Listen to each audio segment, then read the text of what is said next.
The video contains some scene where sulfuric acid is used. It is therefore declared that you either wear protective equipments while handling such dangerous substance or deny usage if you have less to no experience. Acid, if not handled properly, may lead to serious burns. Please be careful.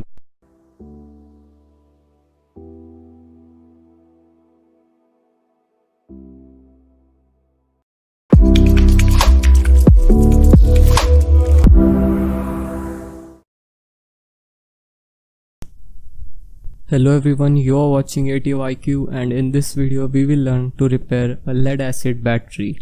So the actual term of repairing a battery is reconditioning battery. Every battery cannot be reconditioned. Batteries with a specific issue called as sulfation can be reconditioned. Sulfation occurs on the plates of battery over a period of time due to non-usage. So if your battery has a broken cell or plates, or if the plates are eroding away in more than the specified amount, then it cannot be reconditioned because it won't hold the cranking current.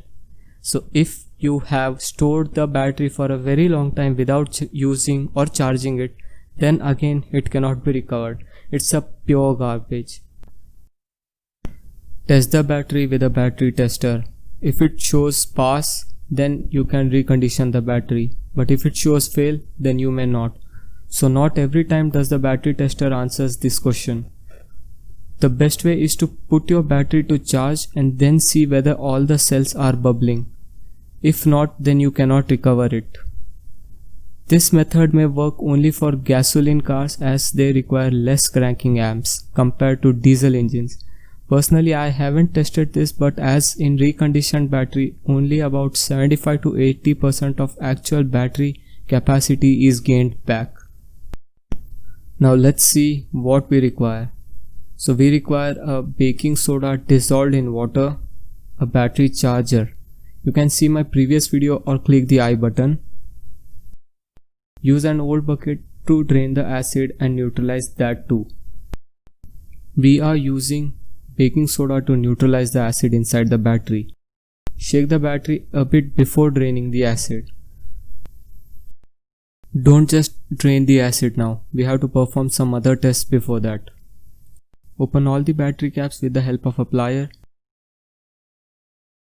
Set the multimeter to 20 volt DC and probe the first terminal to the wire and the second terminal to the cell next to the respective wire with which you probed. Now dip the terminal in each cell to get the voltage reading. If any cell is dead, you will get 0 as output. I did the same process again after charging the battery.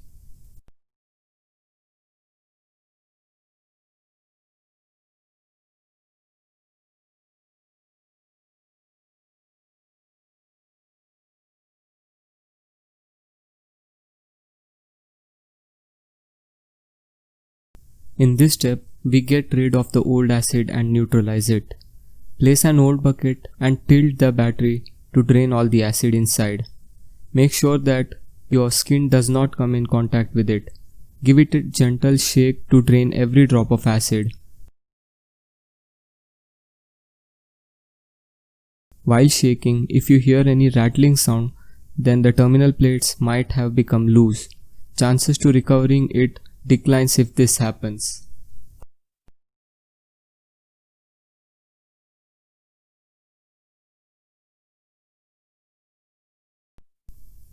Now take a jug filled with baking soda solution and start pouring it inside every cell of the battery.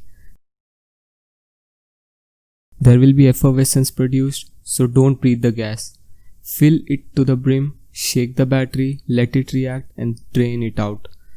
We do this to neutralize the old reactive acid from the battery plates. You may see the color of solution becoming dark. That's the junk called as plate mud or lead paste. This reduces the surface area of plate to react with the acid, thereby reducing the capacity. So we are removing this junk. Repeat this step several times as long as you see the reaction inside cell.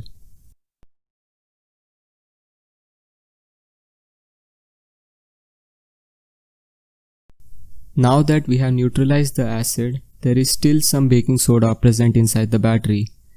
We do not want it to react with the lead while charging. So we wash these cells with distilled water a couple of times. As there is no reaction produced in this step, I cannot directly tell how many times it must be repeated. So wash it as per your wish or need.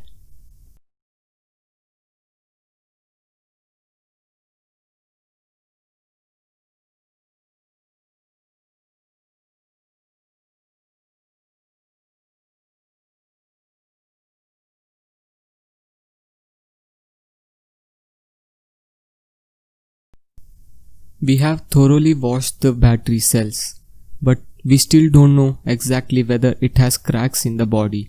So it's an important step to check for the leakage or crack before pouring the acid. I won't lie, but the plates in this battery have eroded so much that I won't be able to recover it completely. This method works for sure. I had done the same with my 35 ampere hour car battery and it's working perfectly now. So yeah, this method works if performed accordingly.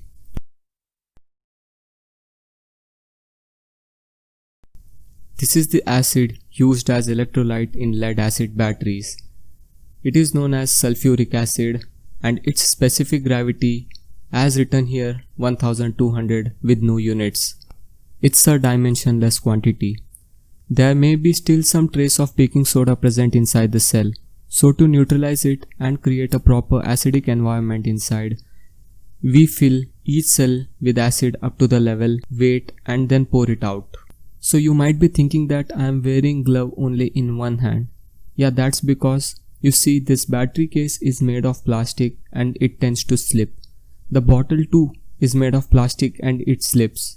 But the battery is relatively heavier as compared to the bottle, and while pouring acid from the bottle, the battery surface might get those acid spills. So I have worn glove in only one hand, which I'll be using to hold the battery. So I'll get a better control over the acid bottle. Now I pour the acid in cells carefully. You can see some reaction and bubbling. That's due to baking soda still inside those cells. Repeat these steps if necessary.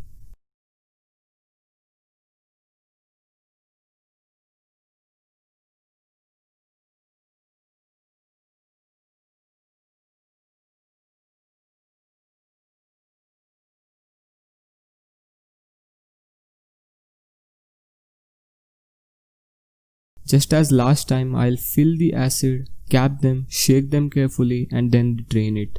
This will ensure every part of baking soda is removed from the inside.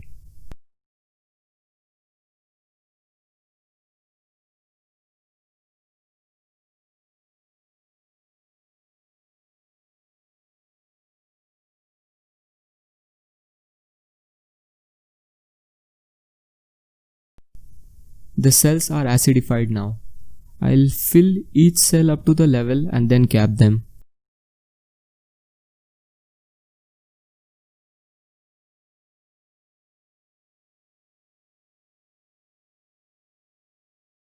In my case, you can see this is the drain hole. It also acts as a breather hole. If your battery doesn't have one, don't cap it. Keep it as such on charge. Now let's measure the output voltage. As you can see, it's giving out 3.2 volts. So don't worry, we haven't charged it yet.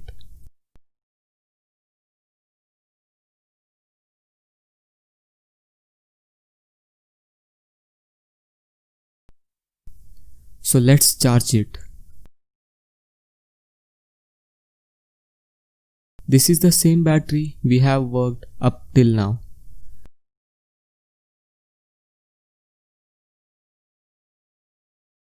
Let's connect it to the charger with my previously built setup, and the output voltage of charger is 14.4 volts.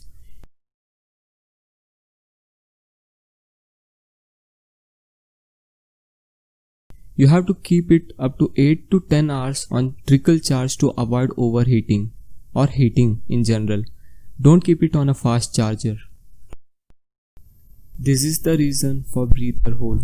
It releases the gas produced during the reaction while charging.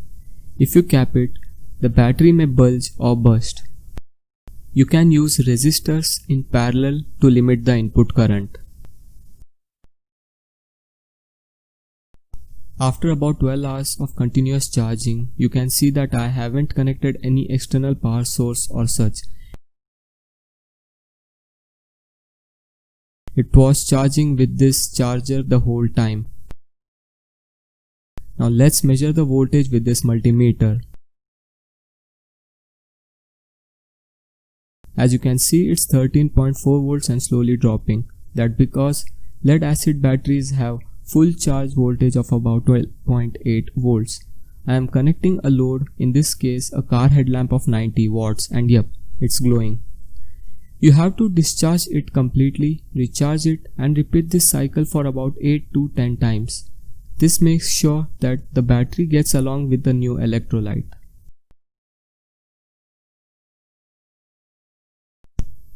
Now that I have kept this battery for about 36 hours, repeatedly drained with the load, recharged, and the voltage is around 13.3 volts. This battery is back to life for some more months, and probably, as I said before, that my battery is short from the start. I may or may not be use it properly. But this method works for sure, and you can save some money by reconditioning the old battery, which would otherwise become landfill. So I hope that this video was of some help to you. Please be careful while handling the acid, and I will see you in my next video. Bye.